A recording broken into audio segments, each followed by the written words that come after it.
Parliament میں کل جو کچھ ہوا، جس طرح بلاول صاحب احسن اقبال صاحب کو کاغذی عہدیدار کہہ رہے ہیں، آپ لوگ شاہد خاقان صاحب احسن اقبال صاحب پر کوئی موقع نہیں جانے دیتے تنقید کا، تو یہ ان تلخیوں کو ختم کرنا ہے یا پھر یہ بجٹ میں ہی بس اتحاد ہے، وہ ایک روزہ اتحاد ہوگا، اس کے بعد پھر یہ بیانات کا سلسلہ شروع ہو جائے گا جو کہ اب تک تھم نہیں سکا ہے؟ دیکھیں، یہ تو پاکستان مسلم لیگ نون کو یہ خیال کرنا چاہیے کہ وہ اپنا چیئرمین بلاول بھٹو زرداری صاحب کو، جو کہ ایک بڑی پارٹی کے سربراہ ہیں، ان کی عزت اور تکریم کریں اور ان کو ان کے عہدے کی مناسبت کے ساتھ ہی ان سے جو ہے جو بھی انہوں نے بات کرنی ہے اسے کریں، اور اگر پارٹی ہیڈ نے سربراہ نے کوئی بات کرنی ہے تو وہ ان کے بارے میں بات کریں۔ اب اگر ہر جو ہے پاکستان مسلم لیگ نواز کے لوگ شروع ہو جائیں اس طرح سے ان کو جو ہے مورد الزام ٹھہرانا یا ان کو پرچی جو ہے چیئرمین کہنا شروع کریں تو پھر یہ غیر مناسب ہوگا۔ اس لیے میں سمجھتا ہوں کہ ان کو بھی اس چیز کا ہونا چاہیے اور اعادہ کرنا چاہیے کہ وہ جو ہے عزت اور تعظیم کو قطعاً جو ہے وہ دامن اس کا جو ہے اسے نہ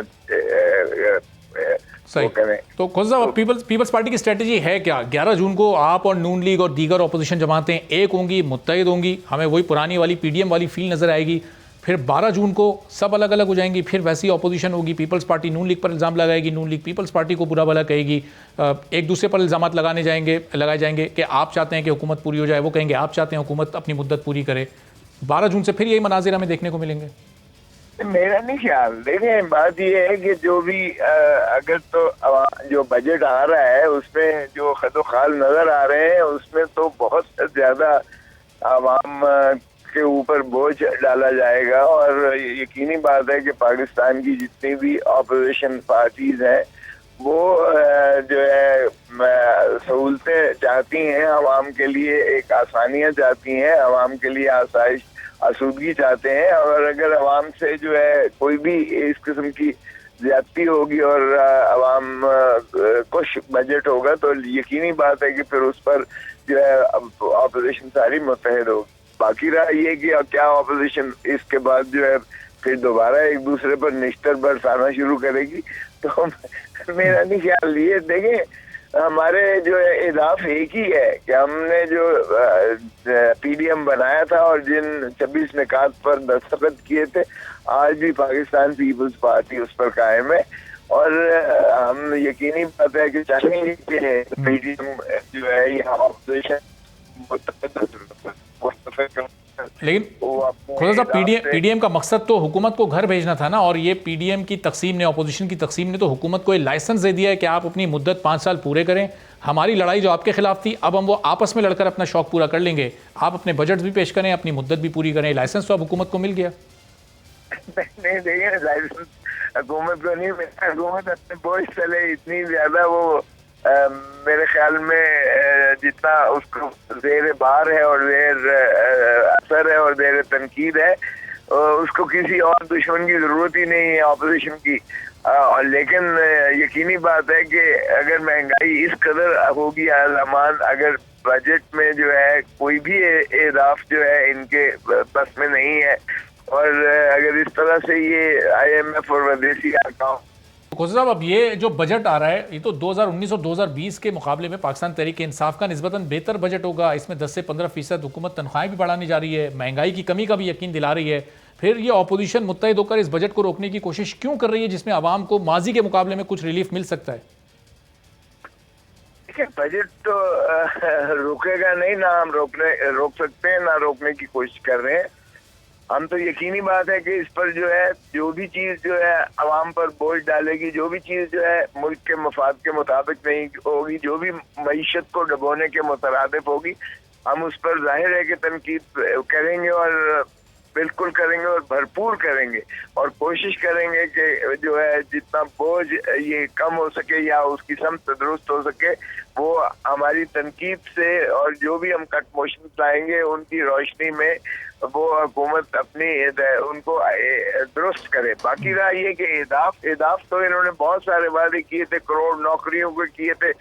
50 لاکھ گھروں کے کیے تھے, انہوں نے کشکول کا پیالہ توڑ دینے کے کیے تھے, خودکشیوں کی بات کی تھی. ان کے اہداف کو چھوڑے, اہداف تو ماشاءاللہ یہ جھوٹ بولنے سے تو 3 سال ہو گئے قوم سنتے, میرے خیال میں اب تو کسی کو اعتبار بھی نہیں رہا ہے اور نہ ہی کسی کو اعتماد ہونا چاہیے. لیکن صاحب شروع کے 2.5 سال وہ یہ بتاتے رہے کہ حالات بہت مشکل ہیں, ہم بہت مشکل میں ہیں, لیکن اب پچھلے 2-3 ماہ سے وہ بتا رہے ہیں کہ ہم مشکل میں تھے, وہ مشکل وقت گزر گیا, اب اچھا وقت آنا ہے, اس لیے ہم بہت پورا اعتماد ہیں, اگلی حکومت بھی ہماری ہوگی. اپوزیشن اس وقت کوئی حقیقی معنی رکھتی نہیں ہے کیونکہ وہ تو تقسیم ہے, اور اپنے آنے والے 5 سال کے پلانز بتا رہے ہیں کہ اگلی حکومت میں ہمیں کیا کیا کرنا ہے, کیونکہ معیشت اب مستحکم ہو چکی ہے. دیکھیں خوش فہمی میں اور اس کا کیا کہا جا سکتا ہے کہ خوشی سے مر نہ جاتے اگر اعتبار ہوتا تو چلے. کہنے میں اس طرح کے سب باغ دکھانے میں, اس طرح کی ڈینگیں مارنے میں کیا حرج ہے, لیکن جو دیکھیں یہ تو وقت بتائے گا جب یہ انتخابات, ابھی یہ بلدیاتی انتخابات تو کرا نہیں رہے ہیں اور نہ کرا سکتے ہیں. ابھی کشمیر میں بھی جو الیکشن ہونے جا رہے ہیں آزاد کشمیر میں, وہ بھی ہم دیکھتے ہیں کیسا ان کا ہوتا ہے. ابھی جو سابقہ آپ نے دیکھی ہیں جتنے بائی الیکشن ہوئے ہیں اس میں عوام کے غیظ و غصہ جو ہے وہ بڑا واضح طور پر نظر آیا ہے. اور یہ کہتے ہیں اگلے 5 سال کی باتیں کرتے ہیں, پہلے یہ دیکھیں تو صحیح نا کس طرح بجٹ میں یہ جو ہے سرکاری ملازموں کو, کس طرح بجٹ یہ تنخواہ داروں کو, کس طرح بجٹ یہ جو ہے نچلے طبقے کو جو ہے فراحت اور سہولتیں دیتے ہیں, کس طرح یہ بجلی کے بلوں کو میں جو ہے کمی آتی ہے, کس طرح گیس کے اور تیل کے جو ہے وہ ریٹس کو یہ نیچے لاتے ہیں, کس طرح یہ جو ہے پاکستان کے روپے کو مضبوط کرتے ہیں, کس طرح یہ افراط زار کو کم کرتے ہیں, کس طرح یہ جو ہے فسکل ڈیفیسٹ کو کم کرتے ہیں. یہ ساری باتیں دیکھیں ان کے بس کی نہیں ہے. بدقسمتی سے جو وزیر خزانہ اپنا جو ہے نہیں مقرر کر سکتے, اور 3 سالوں میں 4 وزیر خزانہ بدل چکے ہیں, ابھی تک تو ان کے پاس کوئی ایسی وہ ہے ہی نہیں ہے, کوئی بیرو میٹر نہیں ہے, کوئی شخص نہیں ہے جو ان کی معیشت کو صحیح سمت میں لا سکے. لیکن خزب جیسے شوکت ترین صاحب کو لائے, ظاہر ہے وہ آپ کے دور میں بھی وزارت خزانہ کو ہیڈ کر چکے ہیں, ان کے آنے کے بعد ایسا لگ رہا ہے جیسے راتوں رات کوئی تبدیلی آ گئی ہے اور بالکل سب کچھ اچھا ہو گیا, معیشت استحکام کی طرف جانے لگی, معاشی اشاریہ مثبت ہو گئے. تو شوکت ترین صاحب واقعی اتنے باصلاحیت ہیں کہ راتوں رات انہوں نے اس ملک کی کایا پلٹ دی. دیکھیں شوکت ترین صاحب تو خود کہتے ہیں تیرے جانے کے بعد تیری یاد آئی. وہ تو اپنے سابقہ وزیر خزانہ کی تعریفیں کر رہے ہیں کہ ان کی وجہ سے یہ جو ہے جو ہوا ہے کہ ان کے آنے سے اوور نائٹ راتوں رات تو نہیں ہو رہا ہے یہ کام. تو اگر یہ شیخ حفیظ کی یا حماد کی تعریفیں کرتے ہیں تو چلے بڑی اچھی بات ہے, اور میرے خیال میں تو پھر پہلے ہی ان کے وزیر خزانہ جو ہے وہی بہت اچھے تھے. تو اگر یہ ماشاءاللہ سارے کے سارے فیل ہوئے تو کیا یہ اس میں جی ہمیشہ حکومت ویٹنگ ہوتی ہے. یہ تو بڑی ڈینگیں مارتے رہے کہ اسد عمر ہمارے اتنے قابل لائق فائق ہیں کہ وہ انہوں نے اپنے اتنے سالوں سے تیاریاں کی ہوئی ہیں, تو اسد عمر کو بھی 9 مہینے رکھ کے وہ اتنا کھینچ کے ورلڈ بینک اور IMF کے پاس گئے. تو یہ میرا نہیں خیال کہ یہ ڈیسیشن لینے لائق ہے. یہ اتنا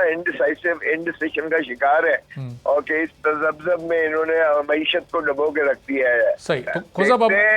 اب اگلے الیکشن میں آپ کہہ رہے ہیں کہ عوام نے ان کا حساب کرنا ہے اور فیصلہ کرنا ہے, عوام ان کو منتخب کرتی ہے نہیں. تو خزب اگلے الیکشن میں اگر یہ حکومت جائے گی اور عوام کو یہ فیصلہ کرنا ہے تو پھر PDM ناکام ہو گئی, اس کی تحریک ختم ہو گئی, حکومت کو گھر بھیجنے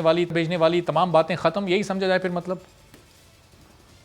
نہیں دیکھیں تحریک تو بالکل ختم نہیں ہوئی ہے. حکومت کی ناکامیاں اتنی زیادہ ہیں اور اتنی تسلسل سے اور تیزی سے بڑھ رہی ہیں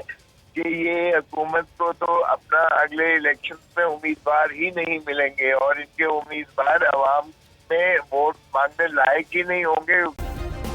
سبسکرائب کریں اور بیل دبائیں تاکہ کوئی خبر رہ نہ جائے.